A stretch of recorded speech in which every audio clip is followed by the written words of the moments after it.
mau tidak mau, bisa tidak bisa, kalau engkau menjadi pengikut Yesus, engkau menjadi murid-murid Tuhan Yesus, engkau harus berjuang.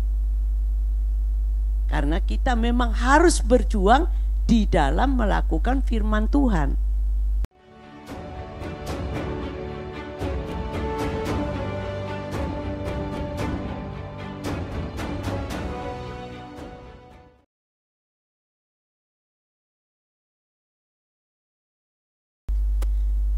Haleluya. Nah, saudara yang kekasih, memang hari-hari ini kita diserang, ya, tapi kita tidak akan menyerah. Saya hari Kamis malam itu mendadak kerongkongannya gatal, tapi saya nggak peduli. Lalu kemudian Kamis pagi tiba-tiba rasa sakit. Saya kan hari Jumat malam tugas di Menara Doa. Nah, saya itu bangun terus minum obat apa semua, tapi masih gatal. Lalu pikiran saya mau ngomong sama Pak Gem gantiin Jumat malam itu. Tapi saudara, di saat timbul, belum ngomong sih, di saat timbul di hati saya, tiba-tiba nongol satu pujian di dalam hati saya, ku tak akan menyerah pada apapun juga. Nah, saudara, itu terus terdengung dari hati saya. Akhirnya saya urungkan ngomong. Karena apa? Saya ini sudah diberi predikat rawe-rawe rantas, malang-malang putung. Jadi ya sudah, apapun yang terjadi lakoni aja, karena kita kan lakonnya Tuhan Yesus. Amin. Nah saudara, lalu kemudian kemarin sampai di gereja, ya Kak Feli juga sedang serak, ya.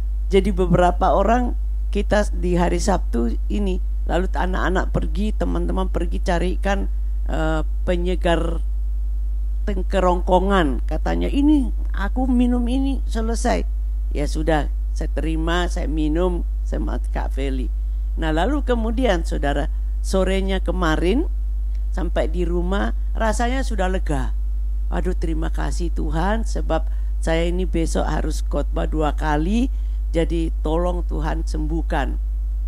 Saya baru ngomong sama Papi, Pi, puji Tuhan, kerongkonganku sudah sembuh, sudah sehat. Amin, katanya. Pagi tadi bangun tampak tidak bisa bersuara. Aduh Tuhan. Nah lalu saya lalu lari masuk ke kamar mandi, bikin garam, terus saya kokin. Darah tingginya yang naik. Karena garam, padahal enggak ditelan loh.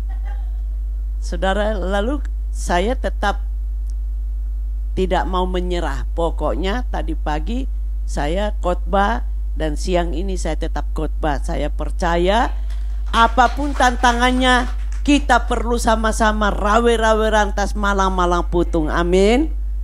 Nah saudara yang kekasih, hari ini saya mau bercerita.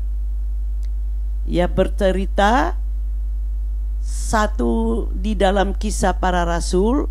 Coba tolong Kisah Rasul 9 ayat 1 dulu. Tadi pagi enggak. Saya mau bercerita seorang hamba Tuhan yang tadinya penganiaya orang Kristen.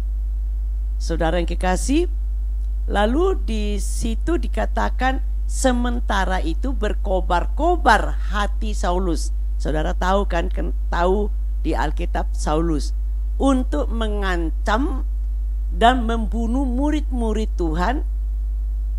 Ia menghadap imam besar. Dah sampai situ dulu. Nah saudara yang kekasih, si Saulus ini penganiaya. Ya, saya berharap nanti saudara banyak yang tersinggung. Penganiaya murid-murid Tuhan. Di situ dikatakan berkobar-kobar loh. Bukan cuma sekedar ya udah dapat surat kuasa lalu dia pergi ini. tapi berkobar-kobar dengan niat yang luar biasa untuk menganiaya, untuk membunuh. Bukan cuma menganiaya, tapi membunuh murid-murid, ya, murid-murid Tuhan. Kan sekarang kan kita sedang giat-giatnya mendapat pengajaran tentang menjadi murid. Ya kan, di Jumat malam saya sudah menjelaskan bagaimana kita menjadi murid.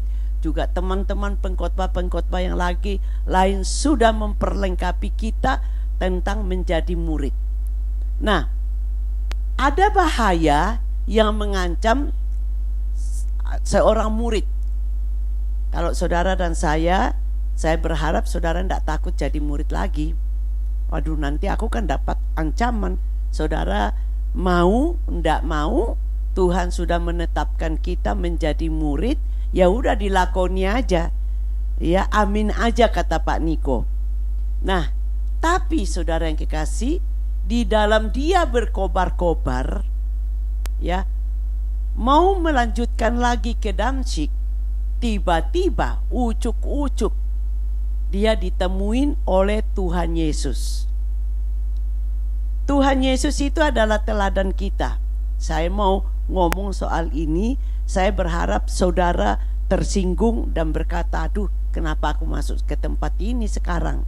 Iya, saudara, kalau kita manusia, kan harapan kita kalau ada orang yang melakukan yang jahat pada kita, entah itu suami, entah itu wewe gombel yang meminjam suami, entah itu mertua, entah itu ipar, entah itu teman sudah ditulungi tapi malah orang bahasa Perancisnya dikei hati nyerokot rempelo. Ya, kalau saudara tidak tahu, tanya sama teman-teman sebelah-sebelahmu. Nah, kadang-kadang itu kan membuat kita kesel, membuat kita menyimpan sakit hati. Maunya kita manusia kan harus membalas toh, ya apa enggak? Mertua, ya mertua, saya baca sekedarnya aja di dalam Facebook. Ada menantu yang diselingkuhi suaminya sampai selingkuhannya itu masuk ke rumah itu. Nah, diam-diam ini wanita ini tidak marah, tapi diam-diam semua aset dialihnamakan, terus semua. Jadi dia punya prinsip, aku akan membuat mertuaku dan suamiku sama selingkuhannya jadi gembel. Nah, jangan ditiru ini. Tapi pengharapan manusia kan begitu kan? Iya apa ya? Saudara kan kalau disakiti kan inginnya membalaskan. Bagaimana caranya? Saudara sih enggak. Kalau saya dulu, ya saya dulu kalau apa tuh suami nyakiti atau nyelekit ngomongnya, saya putar otak. Bagaimana caranya supaya kata saya lebih pedas lagi untuk dia. Itu dulu, jangan ditiru. Dulu sebelum saya bertobat. Kapan? Dulu. Nah, saudara yang kekasih, inilah contoh manusia. Nah, saya mau ngomong cara Tuhan. Ya, kalau tadi Saulus kan menggebu-gebu itu, berkobar-kobar. Nah, apa yang terjadi, saudara? Dia pergi berkobar-kobar. Wah, sudah pasti sudah punya nama murid-murid yang mau dianiaya, yang mau dibunuh. Tapi Tuhan Yesus itu justru menemui. Sama dengan harusnya kita itu begitu. Iya. Jadi saudara yang kekasih, mau berkobar-kobar, mau membunuh, tapi yang luar biasa Tuhan Yesus itu yang jadi teladan kita. Katakan amin. Dia menemui Saulus yang membunuh, yang menggebu-gebu untuk membunuh murid-muridnya Yesus. Ini kan murid-muridnya Tuhan Yesus kan. Nah, lalu saudara kekasih, apa yang terjadi? Tuhan Yesus justru menjumpai Saulus. Lalu bukan cuma dijumpai, tetapi juga ditugasin. Nah, kalau kita kan sudah membuat keonaran, sudah membunuh sana sini, kok ya ditugasin lagi? Halo? Saya berharap ini buka pikiran kita. Nah, Tuhan Yesus ini, saudara yang kekasih, melakukan yang tidak sesuai dengan manusia, pikiran manusia. Pikiran manusia harusnya kan, ya entah kirim, Tuhan Yesus bisa kan kirim kilat dari langit, terus disambar petir, terus dia mati si Saulus ini. Loh, ini contoh sama dengan saudara dan saya kan. Kalau kita misalkan dikhianati mertua, diselingkuhin suami, atau anak, atau menantu, atau tetangga, atau teman sekerjaan, apalagi yang sudah pernah kita ditolong tapi menyusuk dari belakang, omong kosong kalau tidak ada yang sakit hati. Ada cuma saudara ngaku aja di hatimu, nanti kita selesaikan. Nah, ternyata Tuhan Yesus menemuin Saulus, dan apa yang terjadi saudara? Dia justru ditugasin oleh Tuhan Yesus di dalam kehidupannya. Inilah cara Tuhan ya menyelesaikan hati kita yang tidak bisa ngampuni. Halo? Tapi terlalu menyakitkan. Menyakitkan mana dengan Tuhan Yesus? Tapi Tuhan Yesus itu berkata dari salib, ya Bapa, ampunilah mereka karena apa yang mereka perbuat mereka tidak tahu. Lalu kita berkata, mereka masa enggak tahu? Kan itu semua para ahli-ahli Taurat. Tapi Tuhan Yesus memberi kita nasihat, memberi kita tauladan. Apapun yang dilakukan orang kepada kita, kita harus ngampun. Harus. Bukan pilihan, tapi harus. Katakan bersama saya, harus. Setengah. Saya tidak mau pindah kalau saudara nggak mau ini. Karena saya mau kita masuk surga. Teladan kita yang paling, kalau nasihat dunia, mata ganti mata. Iya kan? Harus dibalas, lebih kejam pembalasan daripada. Nah, itu prinsip manusia. Tapi prinsip Tuhan Yesus beda. Dia ditemuin. Saya mau ngomong begini sama saudara, ya, supaya orang ini ndak ngerecokin kita terus, baik itu mertua, selingkuhan, maupun ipar, siapapun juga. Satu-satunya cara ya cara Tuhan Yesus ini, ngampuni, didatangi, dipeluk. Bila perlu kita yang minta maaf. Lalu ada yang ngomong, loh dia yang salah kok aku yang minta maaf. Itu cara manusia. Tapi cara Tuhan Yesus, didatangi, terus ditugasin. Nah, maksud saya begini, kalau orang itu, saudara, kalau orang itu terus saudara ndak ampuni, dia terus melakukan hal-hal yang jelek kepada kita, kita kan tiap hari jadi menderita toh. Mendengar lagi dia berkata-kata begini, mendengar lagi dari tetangga, mertuamu ngerasani kamu begini. Lah soalnya kenapa kok ndak selesai? Karena kunci di kita. Tuhan Yesus sudah beri kita kunci, ampuni. Saya suka cerita, ada satu cerita di Cungkok, saudara. Ada anak tunggal, dia punya istri.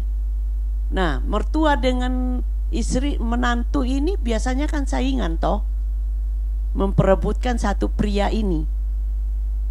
Iya apa ya? Nah, saudara yang kekasih, lalu mantunya itu jengkel sekali, tapi dia tidak mau pisah dari suaminya. Lah tapi suaminya berkata, lah ini mamaku satu-satunya, aku mau bawa dia kemana? Aku cuma anak tunggal. Lalu saudara, ini ceritanya, dia menantu ini pergi ke suhu, tukang obat. Aku minta supaya ndak ketahuan kalau dia ini yang membunuh mertuanya. Jadi dia minta pada tukang obat, aku minta racun yang tidak usah diketahui siapapun juga, tahu-tahu mati orangnya. Nah, rupanya Singse ini atau tukang obat ini anak Tuhan. Lalu, oh ada, gampang ya, asal kamu yang melakukan, tidak ada yang tahu. Maka dikasihlah ramuan. Nah, kamu pulang tiap pagi sebelum mertuamu bangun, kamu seduh obat ini, terus kamu suguhkan kepada mertuamu. Nah saudara, setiap pagi dia kasih. Terus hari ketiga mertuanya itu telepon, biasanya mertuanya itu telepon ke saudara-saudaranya untuk menjelek-jelekan sang menantu. Gara-gara itu sang menantu mau membunuh dia. Nah lalu saudara, ternyata menantuku sekarang berubah loh. Aku tolong antarin ke toko obat Mas. Nah menantunya dengar, aku mau membelikan hadiah yang terbaik, kalung emas buat menantuku. Sekarang menantuku tiap pagi tuh aku disuguhi teh. Belum juga bangun sudah ada teh, sudah ada roti. Jadi menantuku sekarang berubah. Nah waktu menantunya mendengar mau dibeliin hadiah dan diceritain hal-hal yang baik, sudah berubah, menantunya gantian kalang kabut saudara, lari ke tempat toko yang dia beli racun itu. Nah lalu kemudian kok ada ndak penawar yang racun yang aku beli dari sini? Mertua aku sekarang jadi baik, aku nggak mau dia mati, katanya gini. Dia sekarang cerita yang baik-baik tentang aku kepada saudaranya. Nah lalu saudara, si Singse ini atau tukang obat ini dia bilang, tenang ya, aku ndak memberikan kamu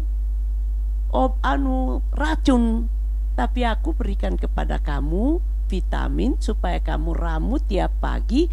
Itu yang dirasakan mertuamu tambah minum, tambah sehat, tambah segar. Amin. Ini cerita ini sebenarnya cara Tuhan Yesus. Harusnya kita anak-anak Tuhan tampil beda kepada orang-orang yang menyakiti kita seperti itu, ya Pak ya? Iya Mami, tapi gak kuat Mami. Saudara, minta Roh Kudus membuat kita kuat. Kita memang pada pertama kali mau minta maaf pada orang itu, oh, dia yang salah kok aku yang minta maaf. Tapi itu cara Tuhan Yesus. Kita yang orang Surabaya bilang yang waras ngalah. Orang bilang lah, aku kan gak gila. Lah ya kalau kamu waras ya ngalah, minta maaf ya. Nah lalu saudara yang kekasih, si menantu ini pulang, dia lalu minta maaf kepada mertuanya, lalu terjadi perdamaian.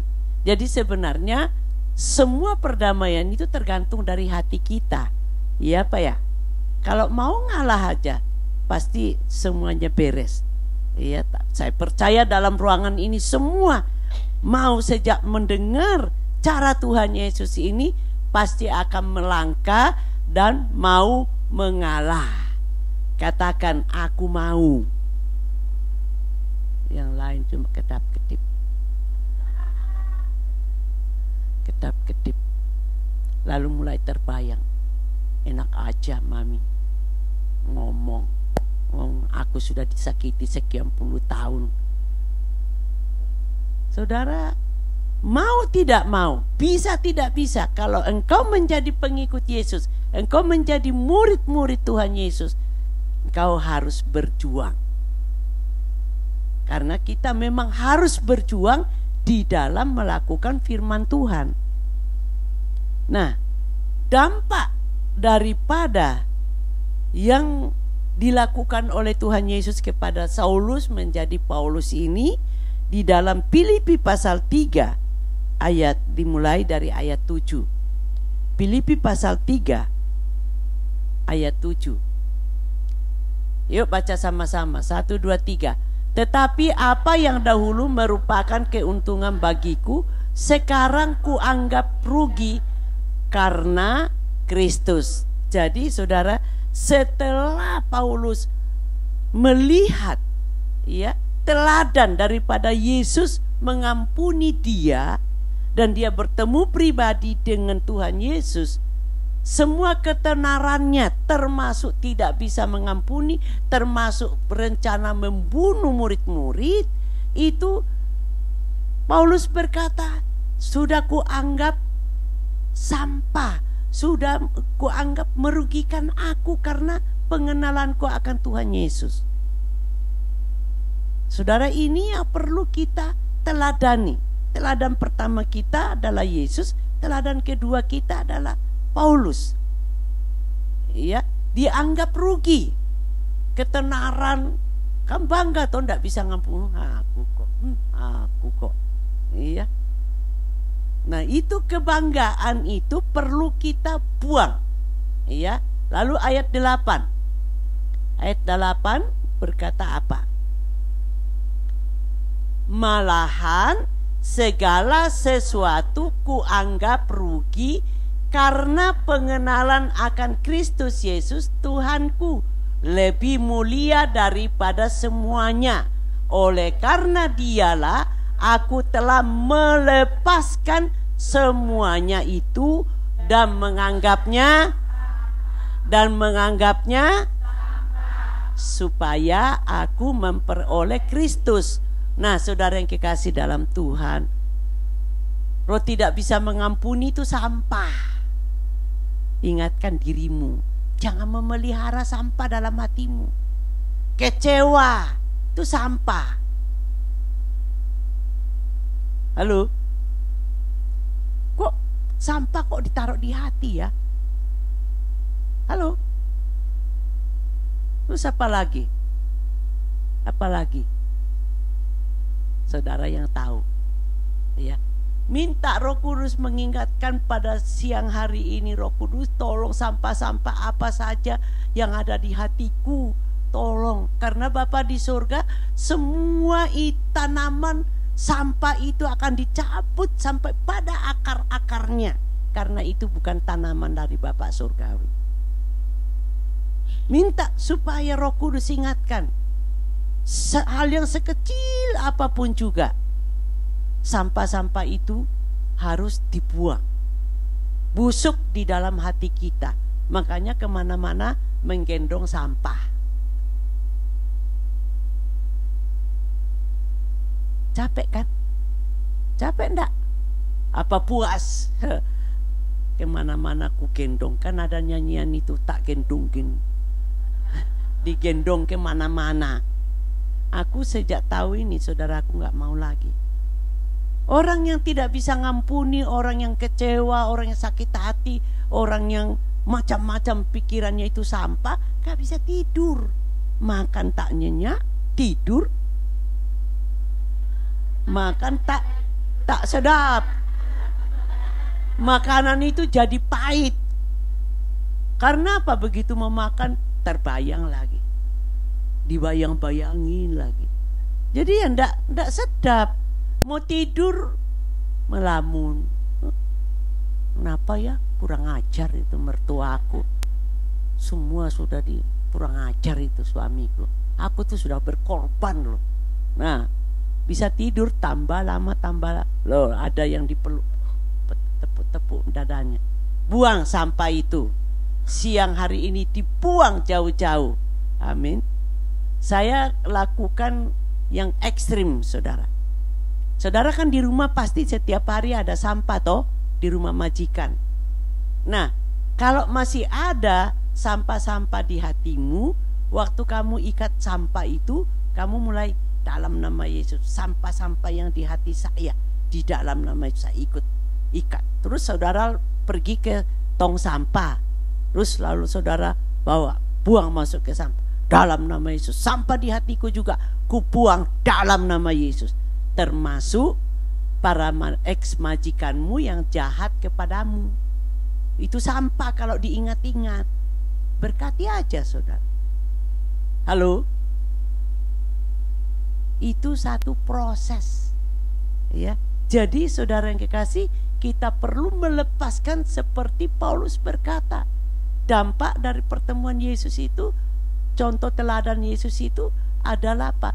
Kita menganggap sampah semua, baik itu ketenaran, mau itu kekayaan, maupun apa saja yang tidak berkenan di hadapan Tuhan, kita buang sampah itu supaya apa?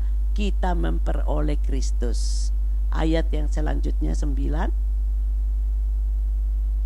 Dan berada dalam Dia bukan dengan kebenaranku. Nah, kebenaran kita itu apa kalau soal sampah tadi?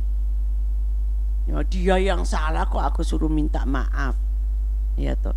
Dia yang salah aja. Pokoknya kita yang benar, dia yang salah. Ya kan? Itu kebenaran kita sendiri, ya. Karena mentaati hukum Taurat. Lah, kurang apa Saulus ini saudara? Mentaati hukum Taurat. 10 hukum itu dia hafal. Bahkan dia lakukan dengan cara membunuh orang-orang murid Tuhan Yesus. Iya. Nah, lalu kemudian melainkan dengan kebenaran karena kepercayaan kepada Kristus. Semua yang ada dalam ruangan ini sudah percaya kepada Yesus Kristus. Semua yang ada di dalam ruangan ini sudah percaya kepada Yesus Kristus. Yang semangat dong. Ya. Nah, lalu kemudian yaitu kebenaran yang Allah anugerahkan berdasarkan kepercayaan. Jadi itu dari pihak Allah memberikan kepada kita iman, kasih karunia, anugerah untuk kita boleh mempercayai Dia. Bukan karena kita baik, bukan karena perjuangan kita, tapi karena anugerah Tuhan turun kepada kita. Nah, pada waktu saudara mulai mengaku, mulai mengingat orang-orang yang menyakiti kita, katakan kepada Roh Kudus, Roh Kudus, tolong turunkan kepada orang itu anugerah. Percaya kepada Tuhan supaya dia tidak lagi melakukan hal-hal yang mengecewakan aku. Itu cara Tuhan. Iya. Nah, lalu kita lihat ayat 10. Ayat 10. Yang ku kehendak. Nah, ini kita tadi sudah kita lihat ya hal yang kedua. Nah, kita masuk sekarang kepada hal yang ketiga di dalam perjuangan. Di sini dikatakan yang, ayo baca sama-sama, yang ku kehendaki ialah mengenal Dia dan kuasa kebangkitannya dan persekutuan penderitaannya, di mana aku menjadi dalam kematiannya. Jadi kita serupa itu berarti kita ramai-ramai disalib, enggak.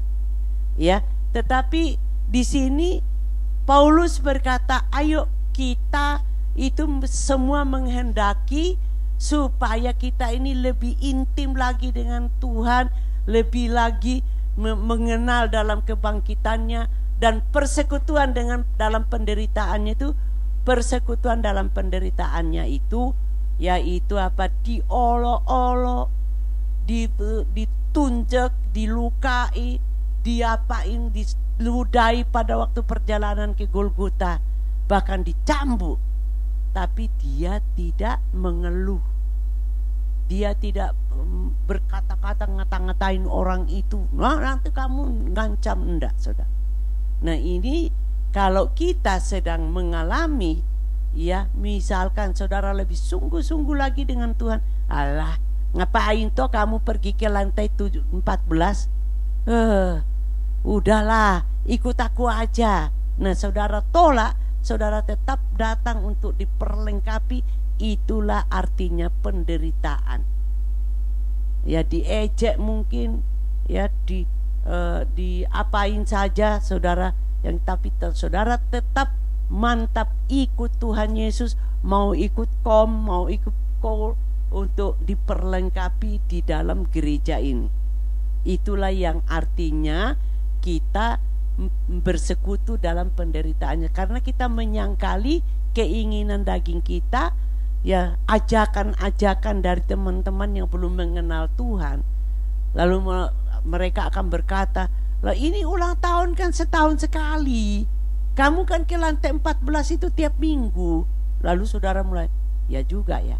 Tapi kalau sudah berkata, no, pokoknya aku harus ke lantai 14 dulu, aku harus aku harus ke kur, itulah yang namanya sama dengan persekutuan dalam penderitaan Yesus.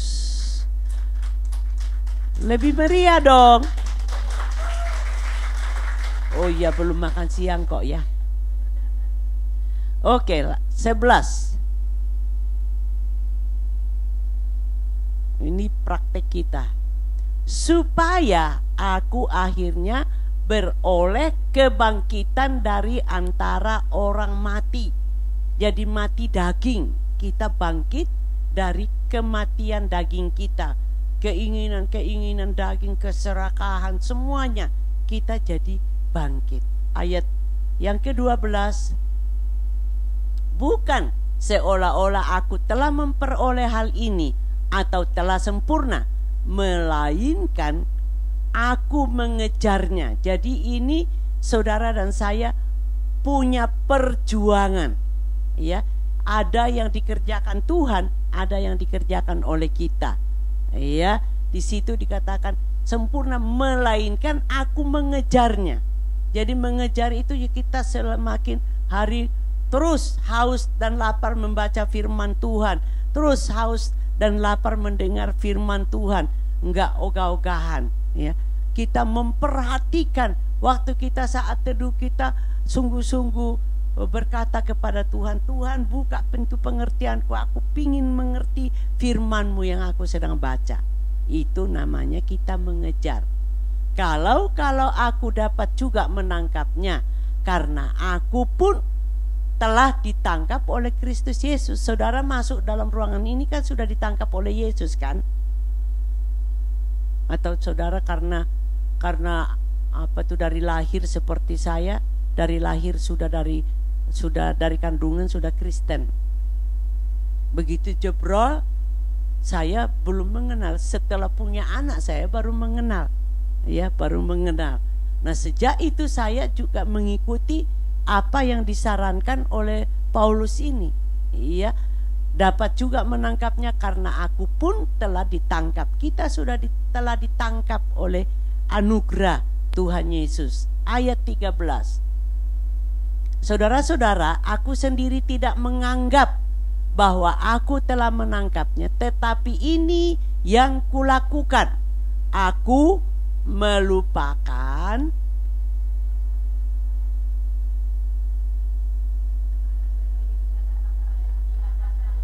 lagi, aku yang keras lagi, aku ndak mau kalau pelan-pelan. 1, 2, 3. Aku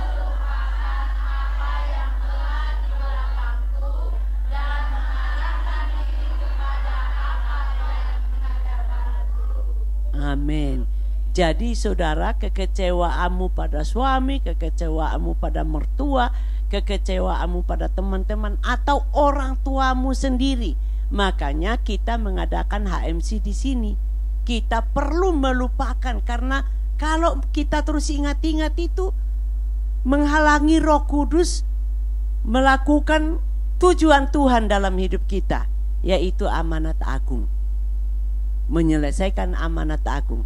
Jadi kita perlu melupakan semua kata-kata sinis, kata-kata yang melukai, kata semua hapuskan dalam nama Yesus.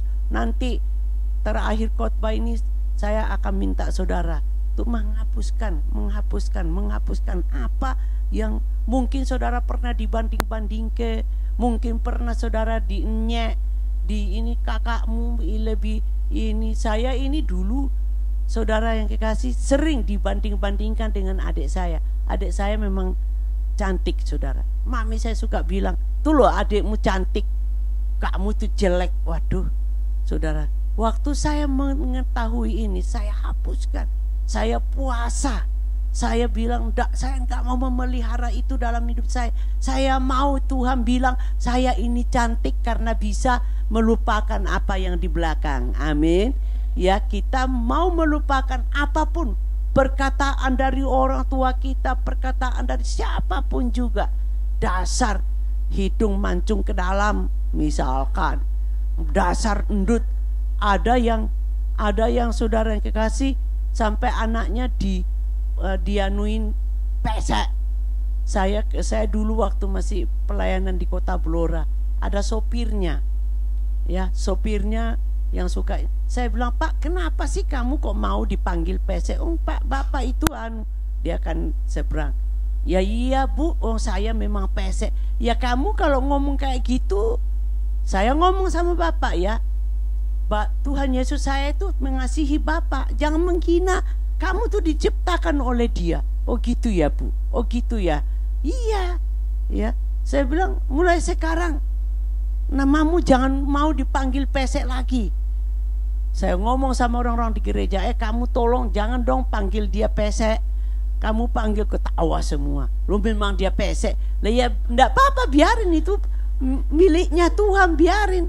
Iya. Nah, saudara yang kekasih, kita mengarahkan diri kepada apa yang di hadapan kita. Tuhan sudah menyediakan apa? Mau memakai kita menjadi berkat bagi orang lain. Lah kalau saudara masih ingat-ingat itu, aku katanya jelek, jadi buat apa? Kalau aku mengikuti ini, saudara, aku tidak akan ketemu saudara. Kalau saya mengikuti kata-kata daripada mami saya tidak jadi pergi. Saya terus hidup dalam minder, mengasihani diri, nangis. "Oh, betapa malang nasibku, aku katanya jelek, aku katanya jelek." Yang ngutukin diri sendiri harus dibuang, harus dihapuskan dari kehidupan kita. Ya. Nah, lalu kemudian kita ayat 14, dan berlari-lari kepada tujuan untuk memperoleh hadiah, yaitu panggilan surgawi dari Allah dalam Kristus Yesus. Amin. Jadi kita semua ini dipersiapkan untuk mendapat hadiah. Panggilan surgawi itu luar biasa. Memang banyak tantangan, banyak persoalan yang kita akan hadapi, tetapi saudara yang kekasih, nikmat karena begitu menyelesaikan masalah yang satu, rasanya lega. Luar biasa Tuhanku Yesus. Amin, saudara. Jadi kalau kita bisa menghapus apa yang di belakang kita, kita mengarahkan kepada tujuan di depan, yaitu panggilan surgawi. Kita ini menjadi miliknya Tuhan Yesus, menjadi berkat, dan alangkah luar biasanya kalau nanti saudara, waktu Tuhan Yesus mengumpulkan kita dan tiba-tiba karena engkau sudah melupakan apa yang di belakang, tiba-tiba kamu berdampingan dengan majikanmu yang jahat. Lalu saudara, waktu Tuhan Yesus tanya sama majikan yang jahat, "Kamu kok bisa ada di sini?"